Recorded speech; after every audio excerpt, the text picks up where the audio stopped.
And welcome back to Let's Play The Legend of Zelda the Minish Cap. So last time I entered the dungeon, or we entered the dungeon, but we ran into the problem of being too big to get through here, so I actually took the liberty off screen of basically getting up here with Small Link so we can do this. We can't do anything here yet, so that was a humongous waste of time. But hey, it's good to trigger stuff like that early, you know? So we jump down here and go left, right, not left, right, and there's nothing. Great. So we have a key that we can get, but we just can't get it now. Or we want to get, but we can't get now, is what I meant. So let's go this way. We have no keys. That's a problem. Shoot, I did not mean to actually jump down there. No, I don't think you can actually do that thing I was thinking of doing, so never mind. Let's go this way. So, needless to say, this dungeon is kind of a labyrinth compared to what we've seen because of all these dirt mazes. We do get a thingamabobber that lets us circumvent this issue, but for now we're kind of left at, we're kind of like between a rock and a hard place is what I'm trying to say. Far right door. Let's try this one. Ah, piece of heart. That's a thing. But we can't actually get it. Maybe up here. Oh, we have an idea. I have an idea, so I'm trying to say out we have an idea. Well, you may have an idea of how to get through here too, but still. Yeah, I think that chest disappears if you take too long, so you gotta kinda hustle. Okay. We have a kinstone piece, and now we can open this up. Ow! Or get electrocuted, that works too. Yeah, trying to pull switches when you have an electric thing going back and forth isn't the most ideal situation in the world, and is actually kind of annoying, if you can figure that out. Daichu. And in here we have another room that we have not actually been to yet. Oh boy, this is gonna be fun. Obviously we have to approach from the other side, so we have to drop in somehow. Take you out, and not to the ball game, but just take you out. You can drop, but that doesn't look like it'd be a good idea. Can't actually shrink yet, so we have to just go the long way, apparently. Not too unexpected in Zelda to make you go the long way. Trying to navigate the clone through the door is not easy, so I would have actually recommended going with Link on the right. I mean the real Link on the right. Probably would have been a little bit smoother, but we made it. Running around, there's not a whole lot to really say, unfortunately, but I guess one thing I can talk about is that basically this game feels like a game that deserves a remake of some kind, because it would be really nice to have more button space, for example, and just there's a lot of good concepts here that just were not executed well. Some of them were actually from Four Swords, fun fact. I would actually be down for like a Wii U. Like, okay. Like, remaking this game in the style of, like, Link Between Worlds, like the art style Link Between Worlds, but do some cool thing with, like, the bottom screen. Like, oh, if you switch from Small Link to Big Link, you basically change size, and thus you change screens, something like that. Like, maybe when you enter an area that you can only enter as, you know, Small Link, maybe you can, like, I don't know, maybe this is just a bad idea. On the other hand, no, that's just something I would like to see. Because this game is good, it's just is not really that noticed by the fan community, just because it came out at a really horrible time when there were way too many Zelda games all at once. And, like, 2004 was like Wind Waker, Four Swords. It's like, no, this was late 2004, early 2005, so yeah, there was kind of an oversaturation of Zelda at this point, and with the DS, everyone was wanting something new, not just, oh look, more 2D Zelda. Which is actually funny that was actually the first 2D Zelda in a long time, like full-fledged, not counting like, you know, something like, for Swords, which was just like an add-on. I think that might be a Wall Master, actually. Because it comes from the ceiling. I don't know Zelda names. If y'all can keep track of Zelda names, then kudos, but I feel like life's too short to memorize every name enemy in the Zelda game. Dark Nut. The bow is useless, that's good to know.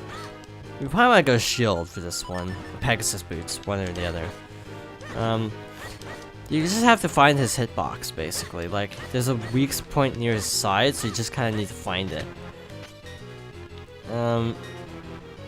Yeah, it's kind of an annoying fight, to be honest. Dark Nuts and 3D are annoying enough, let's just put it that way. It's not fun in any dimension. Yeah, see, like, we kind of clipped into his hitbox. Like that. So yeah, that wasn't the best execution, but whatever, we won. So I don't care. Oh boy, I forgot about the spinny death traps. Can't forget the spinny death traps. Check it out. Yeah, I know I took a hit, but I don't care. I got through. So that's a shortcut to Blue Warp, but, well, I don't really see the point of having a shortcut here, to be honest. Alright, this looks suspicious. I'm gonna just try something here. See if I'm right. And yes, I am right. Okay. Not completely inept.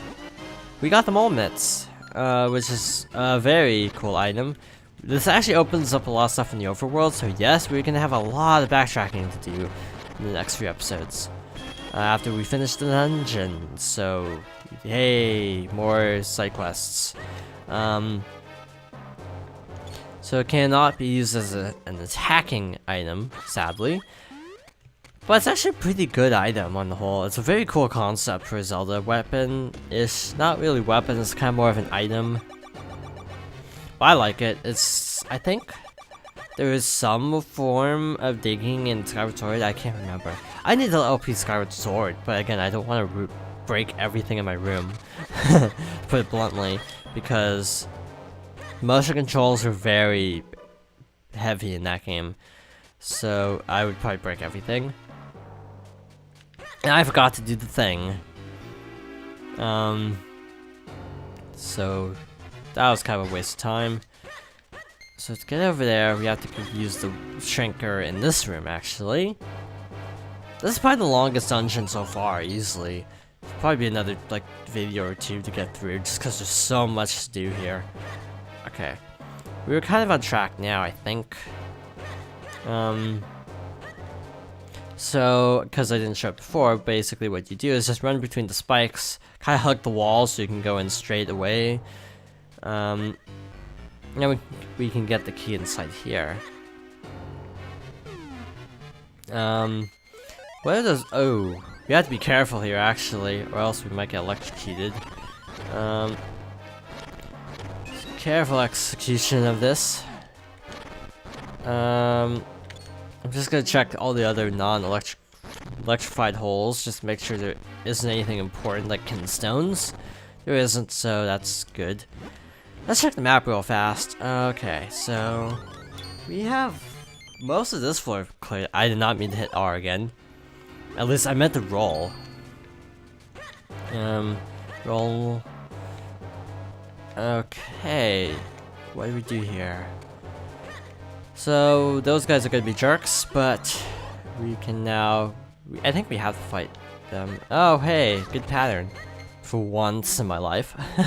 And it gives me a good pattern in a video game. Yeah, it doesn't happen too often.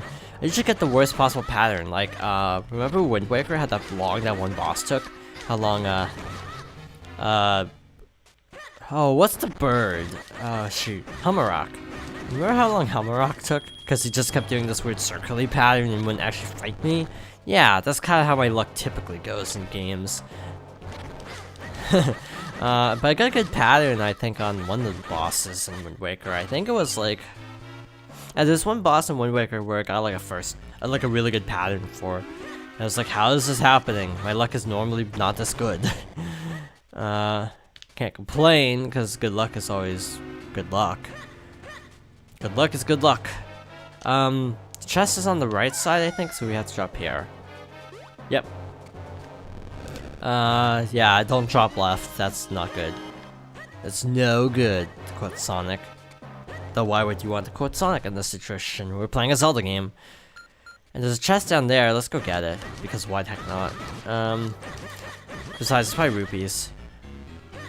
Oh, Kinstone. Do you want? What kind? Is this one that we can use to Nope, not. Yeah, so it's gonna be a while till we get that third bottle, it seems. So to get to the first floor, we just kinda go down here, I think. Get out of here, skeleton. Okay, that's a weird place for a warp. Like, really. Okay, so we're back to the diggy room. So now we can actually dig through here and actually get stuff over here. So I feel like this dungeon is actually really intuitively laid out, which I like. It's not like, it's kind of like jerkish, like some dungeons tend to be. Okay, so what? Oh, whiz robes. That's good. And they've been playing like boss music. I just noticed. Wow. 80 mysterious shells. So that will go a long way to getting the last heart piece. I am so not looking forward to getting that. Let's put it bluntly. It's such a dumb thing. To be like, oh, well, to get this heart piece, you need to do like a ridiculous amount of useless stuff. Okay, so now I'm just trying to figure out how to actually get to the boss room. Because I'm not 100% sure how to do that. And I feel like we're missing a key somewhere. Like, really, I feel like we're missing a key. Speak of the devil. Wait a minute. Why doesn't it list those two... There's two treasure chests here, so why aren't they listed on the map? Compass, you're failing your job. Okay, that was useless.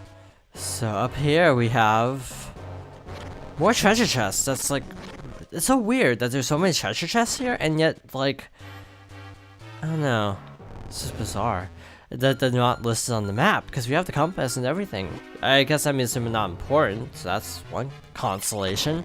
Also, I did buy Moo Moo Milk off screen, or Lon Lon Milk off screen, I think is what it's called in this game. It's called different things in different games. It's kind of a Zelda thing. I don't think I can actually break this because of the enemy. Wow, that's really unusual.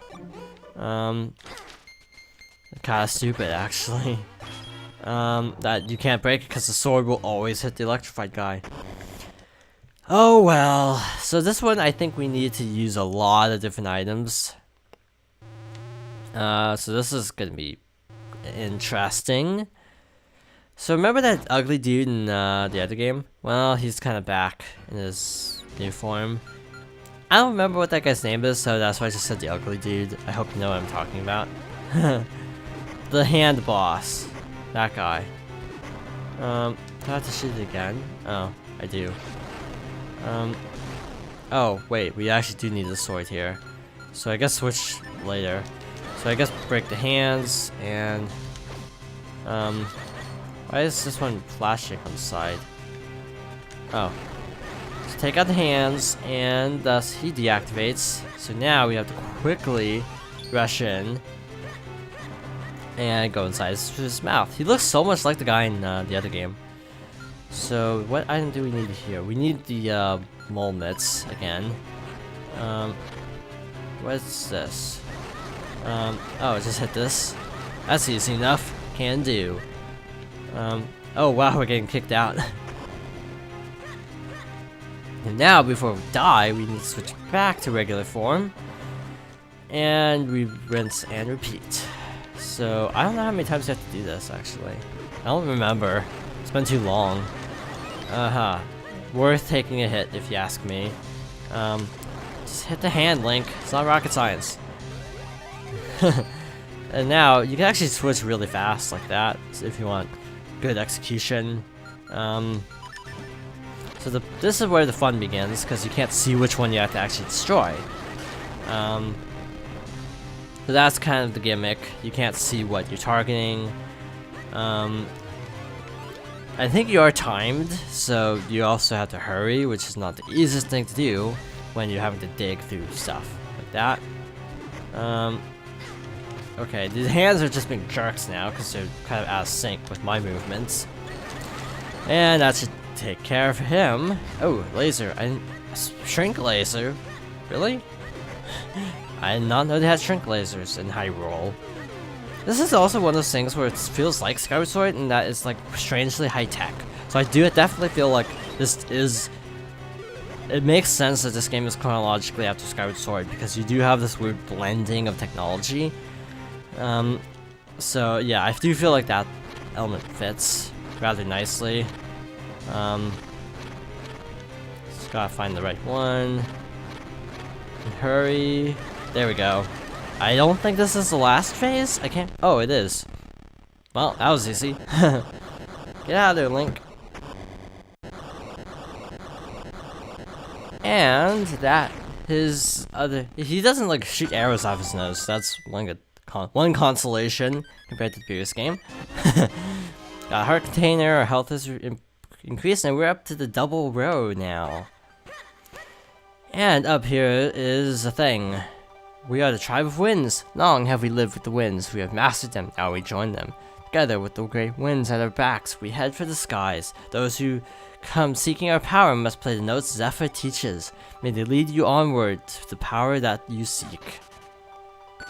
And a bird drops an ocarina. North, south, east, and west are all just a breath away. I do believe this is where the tribe winds once lived, so they've left for the heavens and taken the element with them. Looks like the wind element is beyond the reach for the time being. We have no choice but to press on. Let's just get out of here. So yeah, that was just to get an ocarina, basically. The element was not here, but at least we now have a clue to its whereabouts. We must use the ocarina of wind to create a new path. There's no point in standing around. Go get that last element. We will be doing that, but next time. So yeah, a good place to end now that we have the Ocarina of Winds. So, thank you for watching, and I hope you'll join me next time for more of The Legend of Zelda, the Minish Cap.